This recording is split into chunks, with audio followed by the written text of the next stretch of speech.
menjalani kehidupan di tengah lingkungan yang toksik.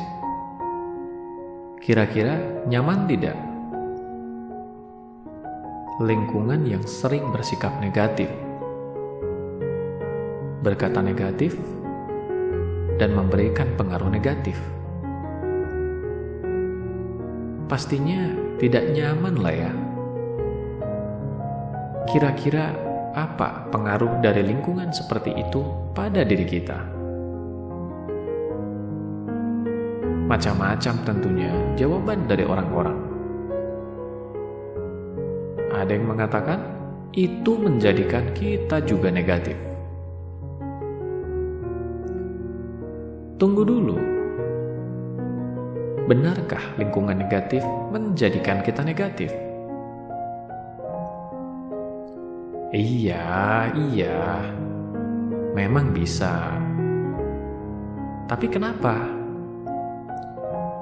Ada nggak caranya untuk bisa tetap bersikap positif dan tetap jadi pribadi positif meski lingkungan bersikap negatif? Jawabannya ada.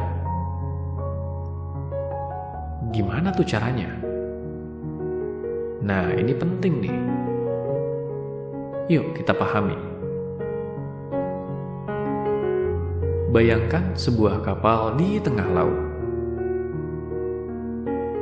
Kapal ini bisa tenggelam bukan karena air di luar kan? Tapi karena ada air yang masuk ke dalam dan dibiarkan. Seringkali juga karena ada kebocoran. Intinya ya sama.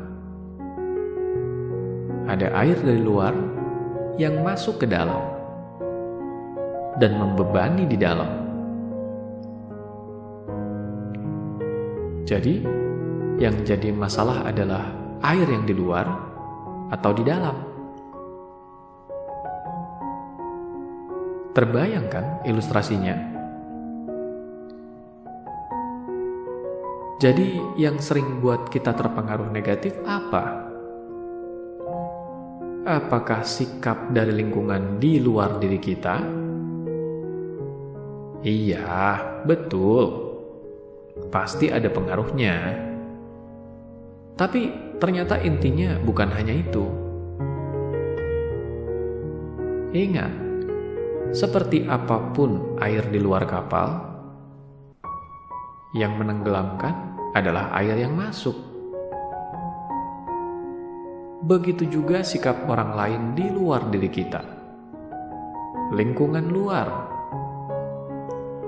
Apapun perilaku atau sikap mereka, yang pada akhirnya mempengaruhi negatif, adalah yang kita biarkan masuk ke dalam diri kita. Diibaratkan kapal, ya air yang masuk ke dalam tadi itu. Kenapa tadi ada kata kita biarkan masuk? Karena begini, sebagai manusia kita diberikan akal pikiran. Akal pikiran untuk merenungkan dan memilih.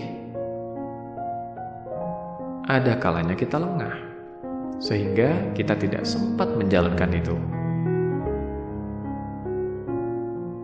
Singkatnya begini, kita mengalami hal yang tidak menyenangkan dengan lingkungan kita.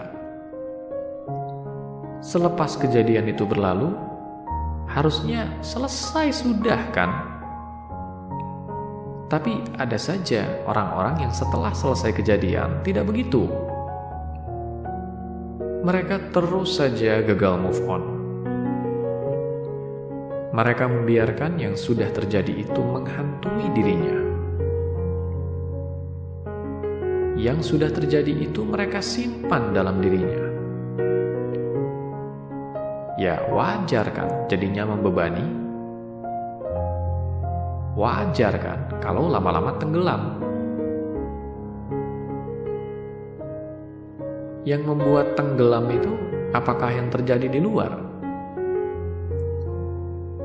Sebagai faktor penyebab awal, mungkin saja begitu.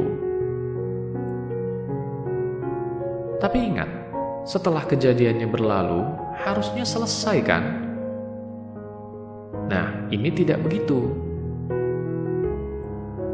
Kejadian di luar sudah berlalu, di dalam diri masih saja terus disimpan.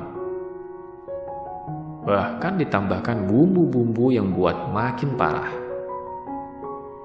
makin membebani. Ya, wajarlah lama-lama jadi bersikap negatif juga.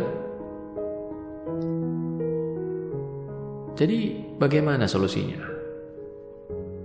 Sederhana. Ya, sederhana itu bukan berarti mudah loh ya. Yaitu eling lan waspada. Miliki kendali diri.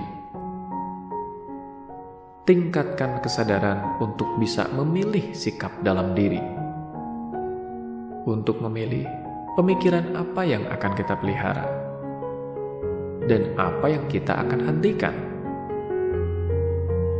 Kalau tidak senang dengan hal tertentu di luar yang kita rasa negatif, ya jangan biarkan ia masuk ke dalam dan membebani. Bentengi diri. Kalau ada yang terlanjur masuk, belajar untuk membuangnya. Semakin kita punya kendali diri, semakin kita lebih bisa memilih. Pilih hanya hal-hal yang bermanfaat untuk ada dalam diri.